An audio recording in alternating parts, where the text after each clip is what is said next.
Välkomna tillbaka. Ni har sett hur Christer Pettersson gick igenom provet med lögndetektorn. Professor Undeutsch är klar med sin analys av utskrifterna. Varsågod. Prior to releasing the result of the analysis, let me explain briefly how the evaluation is done. During the test, not only the crime-related questions are asked, like,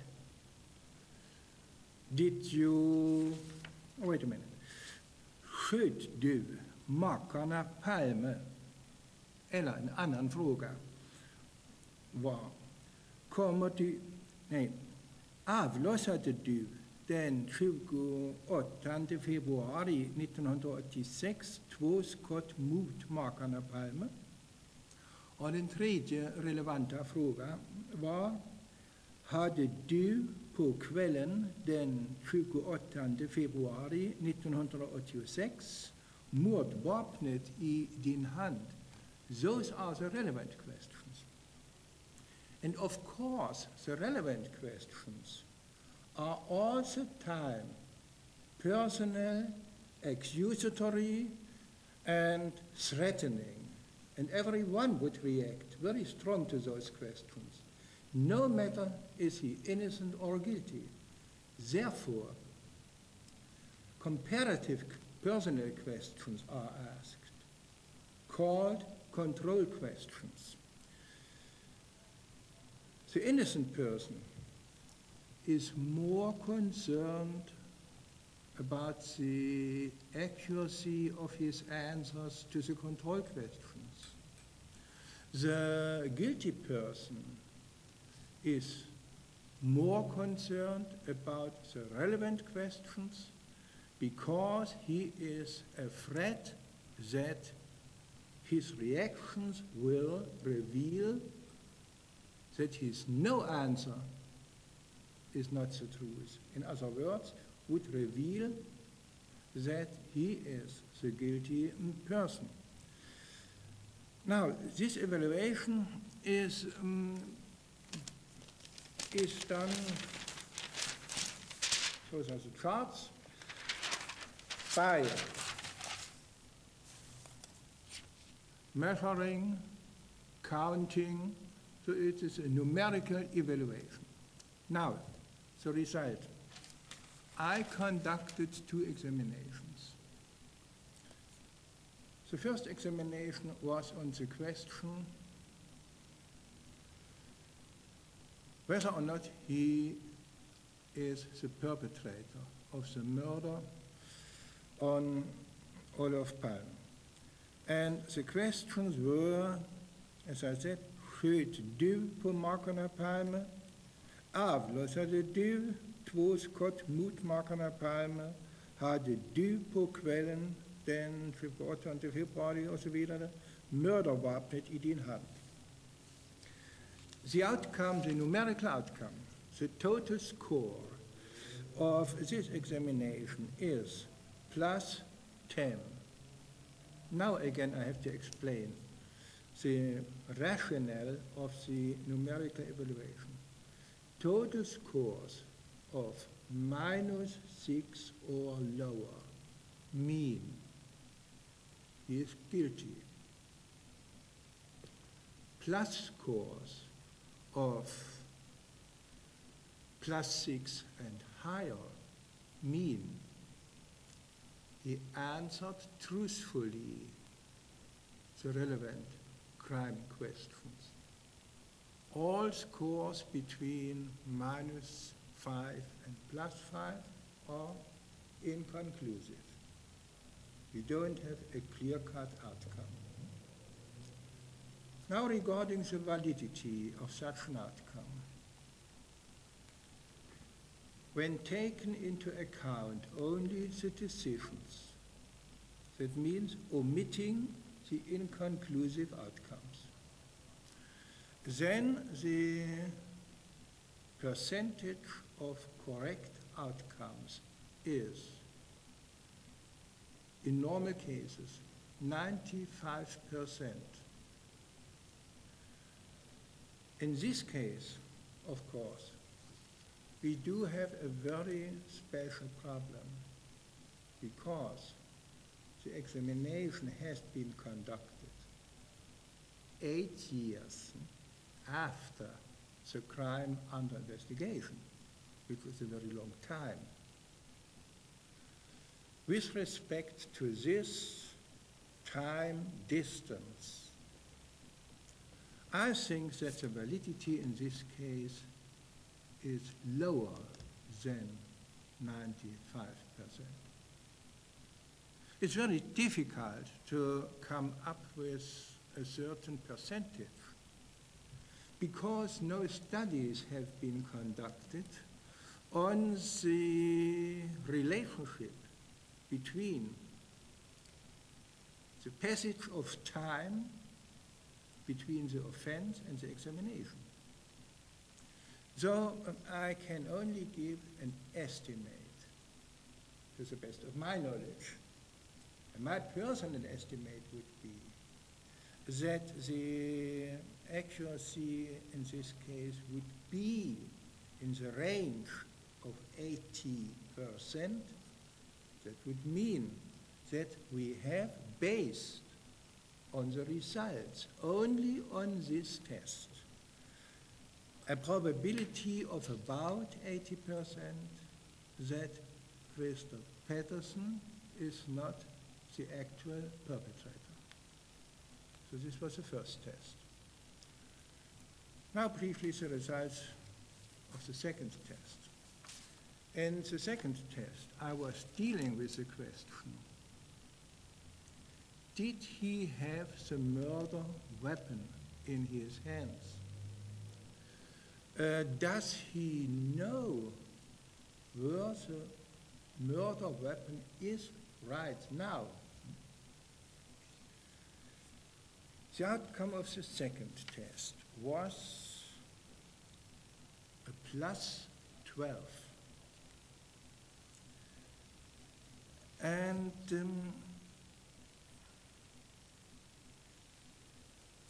the questions have been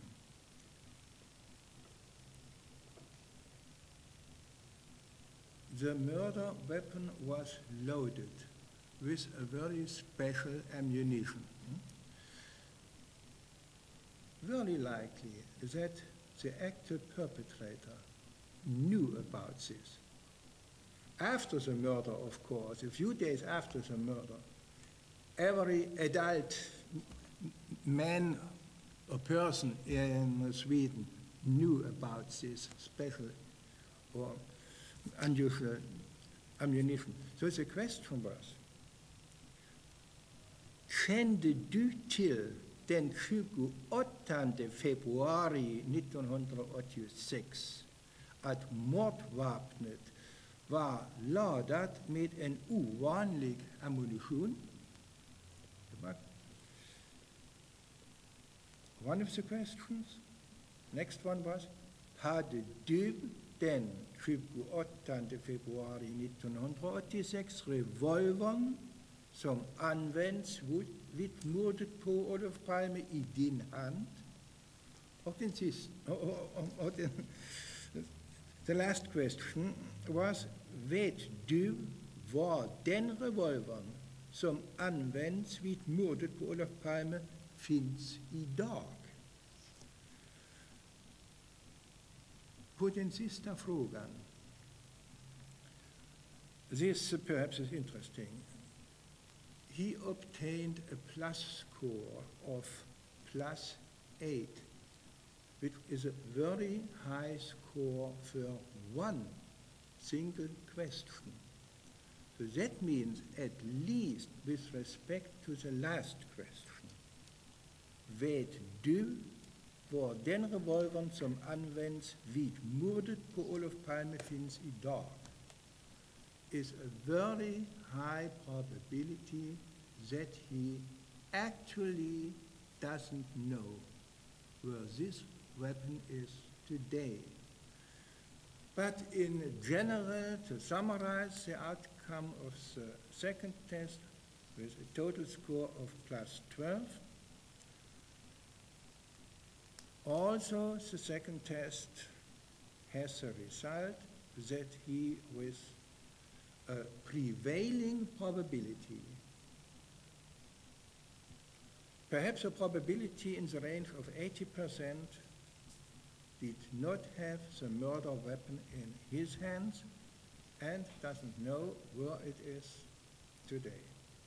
So far the results of those two tests. Okej, om jag ska sammanfatta det du har sagt så tyder det här utfallet av det här lögndetektortestet tyder med en sannolikhet av 80% enligt vad du säger. Omkring 80%. Att dels så är Christer Pettersson oskyldig till mordet på Olof Palme och dels så saknar han, och där är ju testet ännu starkare, närmare kännedom om mordvapnet och var mordvapnet finns någonstans. Så skulle man kunna sammanfatta det. Jaha. Jag tänkte fråga dig inledningsvis. Den här typen av test används ju på ett förberedande stadium kan man säga i utländska rättsprocesser, främst i USA. Ett slags preliminärt steg som vi saknar här där man gör så att säga en förprövning av om man ska gå vidare till domstol. Vad tror du att ett sånt här utslag av den här styrkan, vad hade det betytt vid motsvarande prövning av det här målet exempelvis i USA? Hade det då inneburit att målet hade lagts ner eller att man hade inte vidare? No, this could be used as a reason for a new trial. Not for revision. Not for revision, of course not.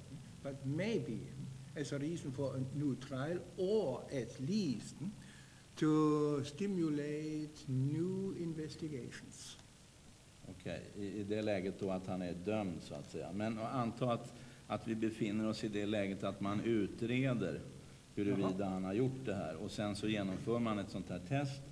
Och vad skulle ett resultat av den här innebörden innebära för den fortsatta utredningen?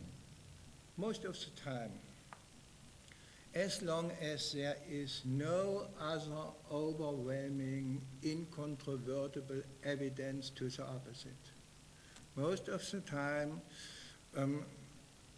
the investigation regarding this person would be stopped. Okej, jag tror jag ska lämna ordet vidare här till Claes. Vi kan börja med Claes. Har du några frågor? Ja, till att börja med det här med tidsfaktorn. Ja. Kan du förklara vad tidsfaktorn kan ha för betydelse? Har den verkligen någon betydelse när man får frågor på om man har gjort eller inte gjort någonting? Man ska ju svara sanningsenligt eller också så ljuger man så att säga. Har tiden någon som helst betydelse i det sammanhanget? Ja. Tidsfaktorn är mycket viktigt och gör det mycket svårt att interpretera resultaten för följande skäl. Think, assuming the person is innocent and is suspected since 8 years over and over again that he might be, that he probably might be the actual perpetrator. Then, of course, during those 8 years, he becomes more and more aroused with respect to the false accusations.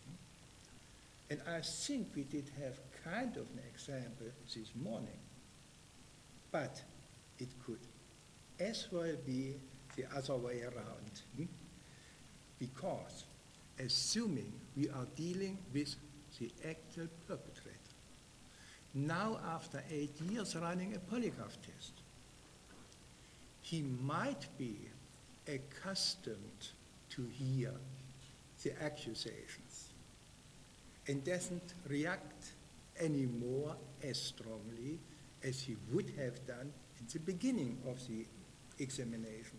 So therefore, my reduction of the accuracy or of the probability from 95 to only the range of 80%. Vet vi någonting om vilka de här 20% som då är de här osäkra, som i och för sig kan vara gärningsmän men som ändå klarar en sån här test? Vad är det för typ av människor?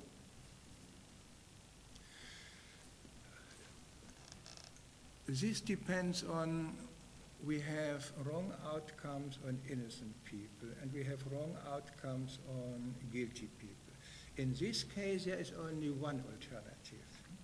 We could have a truthful outcome, even though he is the actual perpetrator. Then most of the time the control questions didn't work properly, because when you are dealing with a person who has a history of committing crimes, and you are asking control question.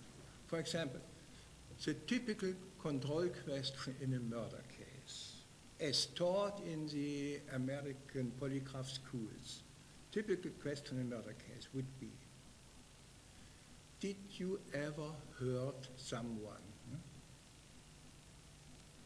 Han naturligtvis skulle skratta om frågade något sånt och säga, ja naturligtvis, det gjorde jag flera gånger och så vidare.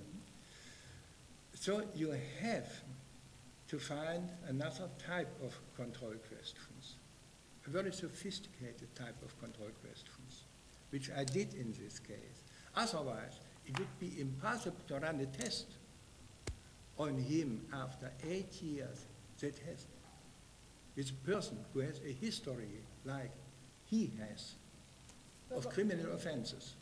Vad var ert intryck av Christer Pettersson under de här timmarna? Mitt intryck spelar ingen roll. Jag är sakkunnig för polygraf. Okej, du sa tidigare inledningsvis att de här kontrollfrågorna, det fanns en tendens hos personer som var skyldiga att de tog lite lättvindigt på kontrollfrågorna. Hur är din tolkning av Petterssons svar på kontrollfrågorna? Går de emot de här andra slutsatserna som du har dragit? Eller? Jag vet i alla fall att han reagerade mycket starkt på dessa kontrollfrågor. Och därför har vi resultatet. Okay. Sanningsenligt. Ja, just det. Alltså utfallet av hans svar på kontrollfrågorna stöder dina slutsatser i övrigt. Så kan Nej. Yes. Okay. Vi kanske kan konkludera det här då att enligt en undersökning som professor Ondoich har genomfört och tillämpat på det här speciella fallet, där ju bevisningen mot Pettersson i det inledande skedet av utredningen var inte särskilt stark, om man säger så, utan huvudsakligen handlade om vittnesutpekanden, så skulle det sannolikt enligt professor Ondoichs tolkning i USA fått den konsekvensen att man hade släppt Pettersson och ägnat sig åt något annat alternativ. Samtidigt så vill jag ju då understryka, vilket också professor Ondoich har sagt, att vi talar om sannolikheter och att det bevisligen har visat sig många gånger att personer som har varit skyldiga vid test av den här typen har framstått som oskyldiga, och till och med att personer som har varit oskyldiga har framstått som skyldiga. Vi talar alltså om en sannolikhet efter det här testet i intervallet kring 80%. Vi får tacka dig för din medverkan. Ja, wait a talk. I would like to add something. Referring to my, let's say, almost 500 cases of criminal suspects, the outcome in those 500 cases was, in 80% of the cases, deceptive. That means guilty. So it would be very difficult for a guilty person to come up with a truthful outcome. Okej. Vi får tacka dig för din medverkan här. Tack ska ni ha. Om man ska sammanfatta den så kan man säga att den har Den har varit klargörande på ett kanske lite oväntat och förvånande sätt. Möjligtvis en tankeställare för många. Jag tänkte att vi kunde avrunda det här programmet. Jag hade 2 frågor som jag tänkte ställa till mina värderade medarbetare, panelen här. Och om ni i ljuset av det tidigare och det som har framkommit idag skulle säga vad ni tror. Jag tänkte då börja med Britt-Marie. Vad tror du? Var det Christer Pettersson som mördade Olof Palme? Det är 2 saker som här, 2 rätt trovärdiga utsagor som finns här. Dels Lisbeth Palme som faktiskt fanns på plats, som har sin bild alldeles klar. Och sedan denna då lögndetektor där resultatet visar på en helt annan sak. Och det är klart att det är svårt att värdera här vilket som då ska väga tyngst. Så länge man då inte har någon teknisk bevisning ytterligare, så länge man inte hittat mordvapnet och så vidare. Ditt frågetecken har inte rättats ut, Nej, det har bara blivit krokigare. Ja, det kan man säga. Ja, alltså när man får svara på vad man tror, om man tror det ena eller andra, det betyder det att jag tror att han är skyldig eller inte, eller han är oskyldig. Då väger det över, och jag kan säga alldeles sanningsenligt, jag skulle kunna ha en lögndetektor kopplad till mig när jag säger det här, att jag tror varken det ena eller det andra. Jag menar, det finns ju andra mål där man kan känna efteråt att jag tror att det var så, men nu blev det så här. Jag har inte faktiskt... Även du är ett frågetecken. Leif? Jag uttrycker mig på det här sättet att vad jag tror eller inte tror är fullkomligt ointressant. Det viktigaste är att rättssystemet klarar det här. Vi har råd nämligen i det här landet att låta en skyldig löpa, men vi har inte råd att låta en oskyldig dömas. Och jag tycker det är helt korrekt att Christer Pettersson frikännes, och det bekräftas ju också genom den här undersökningen att det är mycket som talar för att han är oskyldig. Men det är bara Christer Pettersson möjligtvis som själv vet definitivt om han är skyldig eller oskyldig. Men systemet klarade det här, och jag tycker det är tacknämligt att vi kan konstatera att hovrättens dom även med en sån här prövning visar sig vara korrekt. Christer Pettersson skulle frikännas med den bevisning som lades fram. Okej, Jag får bara göra ett kort. Jag tycker också att det här utfallet var bra. Christer Pettersson är ju alltså precis som det, han är frikänd. Och jag tycker att man faktiskt ska acceptera det domslutet. Man kan inte hålla på hur länge som helst och värdera det och fundera på man utan nu har alltså domstolarna prövat bevisningen. Christer Pettersson är frikänd, och det är den utgångspunkt som bör gälla alltså. Men går inte att komma med då har jag en sista fråga till er, och den blir då inte mindre aktuell med tanke på vad som framkommit här idag, och det är följande. Anta nu att åklagare och poliser skulle lansera en ny gärningsman, ett alternativ till Christer Pettersson. Vilka juridiska problem skulle det då föranleda? Vi tänker oss att någon av er, Leif eller Claes, här fick erbjudan att bli hans försvarare. Jag förmodar att ni har en mycket bestämd uppfattning redan nu om ni i så fall skulle lägga upp det försvaret. Leif? Självklart. Jag skulle verkligen önska att jag fick försvara en sådan person, därför bevisningen är helt given. Den bevisning vi har suttit och granskat här idag, den skulle jag åberopa till styrkande utav att den personen inte är skyldig. Lisbeth Palme har ju pekat ut en annan person. 5 andra personer har pekat ut grannmannen. Det finns en exklusiv bevisning. Det här är en hypotes som vi leker med. Enligt mitt sätt att se på det så går det inte att åtala en annan person oavsett hur skyldig han är eller inte, därför att bevisningen är körd i botten. Inte ens om det skulle dyka upp ett mordvapen, kanske i kombination med ett erkännande? Ett mordvapen i kombination med ett erkännande, ja. Men hur ska det mordvapnet vara beskaffat där man har fingeravtryck som kan knytas till en person? Jag har svårt att tänka mig detta. Vi kan ha vilka hypoteser som helst, men det förblir bara hypoteser och fantasier. Skulle du, Claes, välja en liknande uppläggning av ett sådant försvar? Ja, det är alltså naturligtvis en mycket tacksam försvararuppgift att få ett sådant uppdrag. Det krävs en person som är till förväxling lik Christer Pettersson till utseendet, som rör sig likadant, och det krävs dessutom tekniskt bindande bevisning och helst också ett erkännande, annars så går det inte alltså. Och det är precis som Leif säger, att jag säger det fortfarande, jag tror aldrig att det kommer att inträffa. Jag tror att det blev en enda rättegång om mordet på Olof Palme, och den är redan genomförd. Alltså. Britt-Marie, hur skulle medias förhållningssätt till en sån här eventuell alternativ gärningsman, hur skulle det se ut? Ja, vi kommer väl att, eller vi, i alla fall delar av kåren kommer ju att kasta sig över det som man kastar sig över precis allting annat. Och som nästan alltid man försöker göra i de här sammanhangen, så man kan ju mana till viss eftertänksamhet. Jag tror inte att det leder någonstans dock.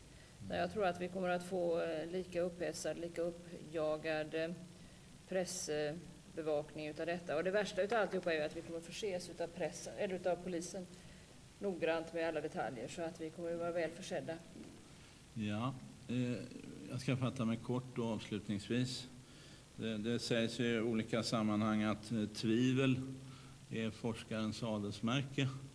Och eftersom jag anser mig vara forskare så kan jag då säga att utfallet av det här programmet har väl om möjligt adlat mig än mer som forskare i vart fall. Och då får jag tacka dem samtliga som har medverkat. Tack professor Undeutsch och övriga experter som har varit här. Jag tackar er där hemma för att ni har tittat. Jag hade tänkt ge sista ordet till Christer Pettersson, men han stack härifrån och är väl ute på stan någonstans nu. TV3 kommer att fortsätta granskningen av Palmemordet, men vi återkommer inte för vi tycker det finns något väsentligt att berätta. Det var allt för ikväll. God afton.